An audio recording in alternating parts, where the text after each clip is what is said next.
যে কোনো জায়গায় ব্যথা হলে একটি দোয়া 7 বার পড়ুন, সাথে সাথে ফলাফল পাবেন। আমি নিজে পরীক্ষিত।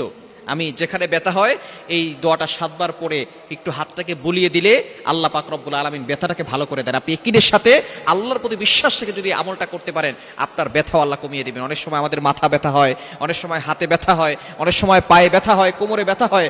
এই ব্যথার জায়গায় আপনি এটা পড়বেন। কিভাবে আমল করবেন? প্রথমে বিসমিল্লাহ পড়বেন 3 বার, বিসমিল্লাহ বিসমিল্লাহ বিসমিল্লাহ 3 বার পড়বেন। এরপরে দোয়াটি 7 বার পড়বেন, আউযু বিইজ্জাতিল্লাহি ওয়া কুদরাতিহি মিন শাররি মা আজিদু ওয়া উহাদির।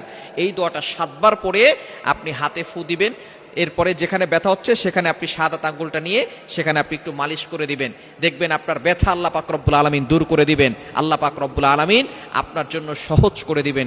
আপনার সকল কষ্ট আল্লাহ দূর করে দিবেন।